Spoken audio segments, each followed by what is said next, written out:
आज मैं आप सभी के लिए लाए हैं हिस्ट्री के चैप्टर 5वां। चैप्टर का नाम देखिए, देख लीजिए आप लोग, यहाँ पर दिया हुआ चैप्टर का नाम क्या चीज़ है, ये देखिए। चैप्टर का नाम है अर्थव्यवस्था और आजीविका औद्योगिकीकरण का युग। अर्थव्यवस्था और आजीविका औद्योगिकीकरण का युग चैप्टर का नाम है।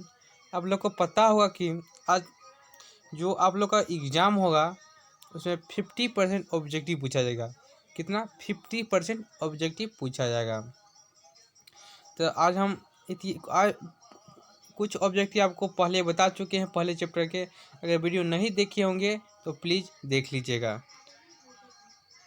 चलिए आज हम चैप्टर 5 के हिस्ट्री बुक के चैप्टर 5 के बताने वाले हैं। पहला क्वेश्चन देखिए, औद्योगिक क्रांति का अर्थ क्या है? औद्योगिक क्रांति का अर्थ क्या? औद्योगिक क्रांति का अर्थ है उत्पादन की प्रणाली में परिवर्तन। औद्योगिक क्रांति का अर्थ क्या है? उत्पादन की प्रणाली में परिवर्तन। ठीक, क्या हो जाएगा? उत्पादन की प्रणाली में अंतर। अगला क्वेश्चन देखिए, अति औद्योगिकरण का विशेषता क्या थी? आदि औद्योगिकरण की विशेषता क्या थी? इसका आंसर क्या हो जाएगा? पहला ऑप्शन क्या है? उत्पादन स्थानीय उपभोग के लिए होता था। दूसरा, उत्पादन क्षेत्रीय उपभोग के लिए होता था। तीसरा, उत्पादन अंतर्राष्ट्रीय बाजार के लिए नहीं होता था।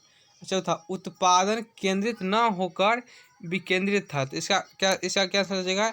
इसका आंसर हो जाएगा आपको उत्पादन केंद्रित न होकर विकेंद्रित था। क्या हो जाएगा? उत्पादन केंद्रित न होकर विकेंद्रित था। अगला क्वेश्चन देखिए,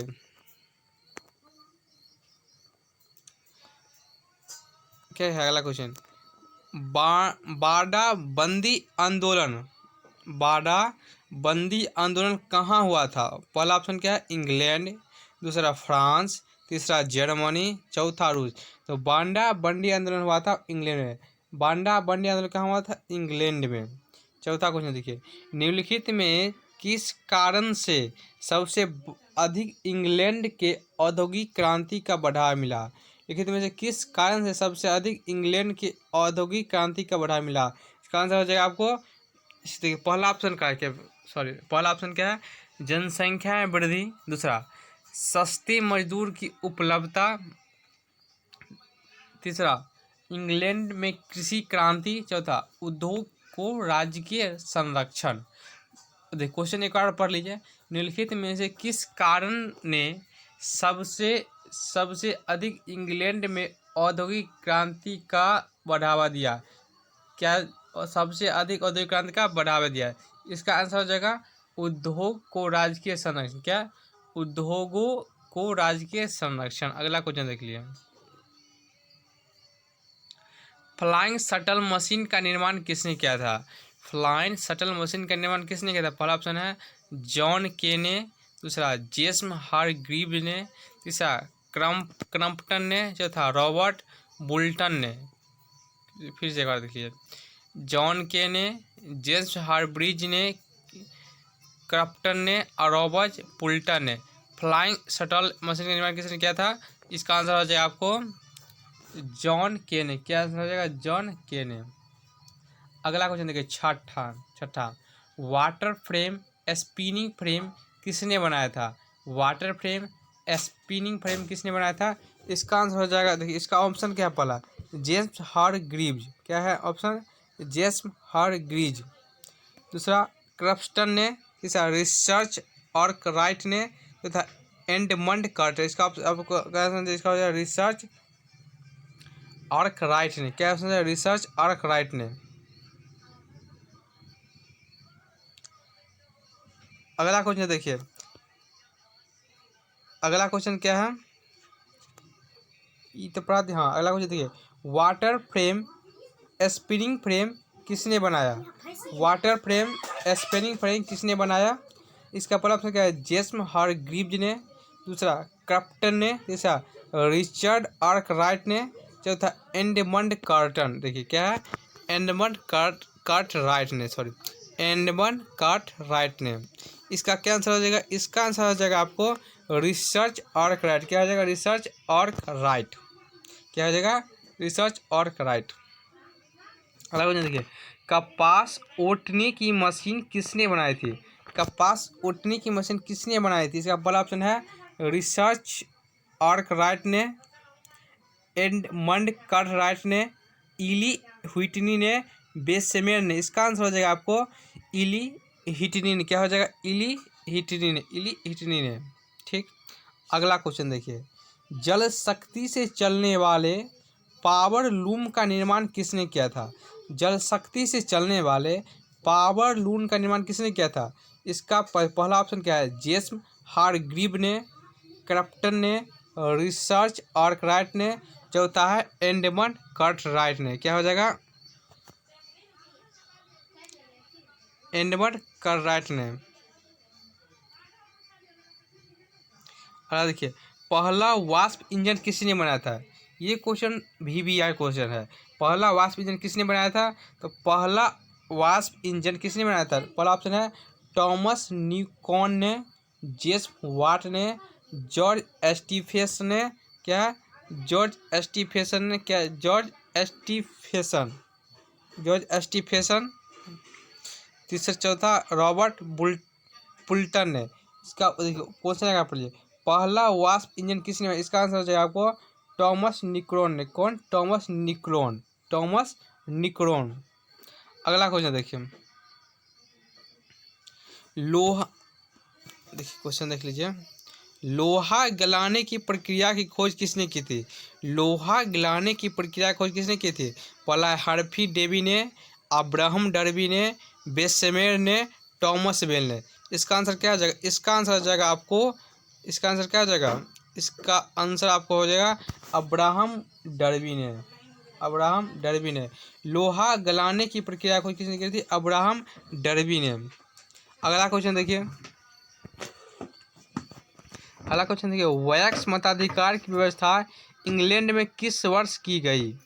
वैक्स मताधिकार की व्यवस्था इंग्लैंड में किस वर्ष की गई थी? पहला ऑप्शन है 1917, 1928, 1919, 1920।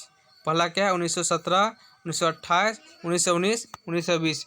इसका क्या आंसर हो जाएगा? इसका आंसर हो जाएगा आपको 1928। क्या हो जाएगा? 1928। वैक्स मताधिकार की व्यवस्था इंग्लैंड में किस वर्ष की गई थी? 1928 में।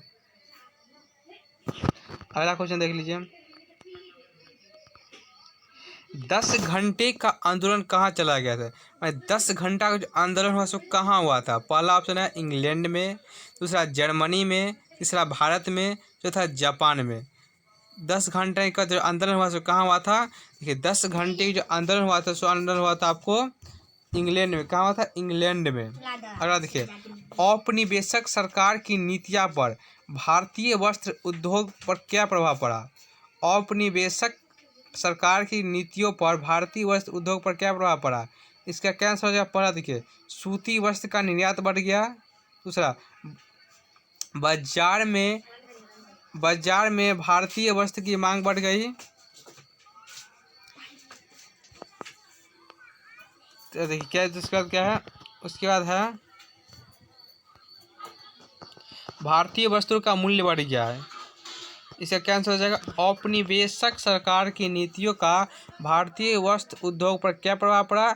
इसका प्रभाव पड़ा था भारतीय वस्त्रों की मांग घट गई थी, भारतीय वस्त्रों की मांग घट गई थी। चौदह देखिए, भारत की पहली कपार मिल बम्बई 1854 किसने खोली? भारत की पहली कपार मिल बम्बई 1854 किसने खोली है? पहला क्या है? पहला ऑप्शन है काबसजी नानाजी दाभार, काबसजी नानाजी दाभार ने, जमशेदजी जीजी भाई ने, जमदेश दजी सूरवानासी टाटा ने, डिट्रॉन ने। इसका ऑप्शन हो जाएगा आपको, इसका है कवासी नानाजी दादार। क्या हो जाएगा? कपासी नानाजी दादार। अगला क्वेश्चन देखिए, भारत में लौह इस्पात बनाने का पहला कारखाना कहाँ खुला था? भारत में जो लौह इस्पात बनाने का कारखाना खुला था, पहला सो कहाँ खुला था? इसका ऑप्शन हो जाएगा, पहला देखिए पोर्टो नोवो में, दूसरा कुल्टी में, तीसरा सकाची में, और चौथा क्या है, राउल केला में। क्या है, राउल केला में। इसका आंसर हो जाएगा आपको, पहला हो जाएगा मोर्टो नोवो में। कहाँ, पोर्टो नोवो में। इसका क्या हो जाएगा, पोर्टो नोवो में। भारत में जो लौह इस्पात बनाने का पहला कारखाना खुला, तो कहाँ खुला था, पोर्टो नोवो में। भारत में मजदूरी बोर्ड की स्थापना किस पंचवर्षीय योजना में की गई थी। भारत में मजदूरी बोर्ड की जो स्थापना की गई थी, तो किस पंचवर्षीय योजना की गई थी। पहला ऑप्शन है प्रथम, दूसरा द्वितीय, तीसरा तृतीय, चौथा चतुर्थ। इसका हो जाएगा आपको तृतीय। भारत में मजदूरी बोर्ड की स्थापना किस पंचवर्षीय योजना के लिए खोली गई, तृतीय। 17 देखिए, राष्ट्रीय श्रम आयोग की स्थापना किस वर्ष हुआ था। राष्ट्रीय श्रम आयोग की स्थापना किस वर्ष हुआ था। इसका देखिए, पहला ऑप्शन क्या है, 1948 में, 1958 में, 1962 में, 1965 में। इसका आंसर हो जाएगा आपको 1962 में। राष्ट्रीय श्रम आयोग की स्थापना किस वर्ष की गई थी, 1962 में। अगला क्वेश्चन देखिए, अगला क्या है, भारत सरकार की किस औद्योगिकी नीति के द्वारा राष्ट्रीय श्रम उद्योग की स्थापना किस वर्ष की गई थी। इसका क्या हो जाएगा आपको, 1962 में। क्या हो जाएगा, 1962 में। राष्ट्रीय श्रम आयोग की स्थापना किस वर्ष, 1962 में। अगला क्वेश्चन देखिए, भारत सरकार की किस औद्योगिकी नीति के द्वारा लघु कुटीर उद्योग को प्रोत्साहन किया गया था। यानी भारत सरकार की किस औद्योगिक नीति द्वारा लघु कुटीर उद्योग को प्रोत्साहन किया गया था। इसका पहला ऑप्शन क्या है, पहला 1935, 1947, 1948, 1952। पहला आंसर हो जाएगा 1948 में। चलिए, आज के लिए क्वेश्चन खत्म, समाप्त हो गया। अगर आप लोग को वीडियो अच्छा लगे हो तो मेरा चैनल सब्सक्राइब जरूर कीजिए, और इसी तरह के वीडियो पाने के लिए हमारे YouTube चैनल को सब्सक्राइब कीजिए। चलिए, थैंक्स हमसे जुड़े रहने के लिए, इतना देर के लिए थैंक्स, धन्यवाद। आप लोग को बहुत बहुत धन्यवाद।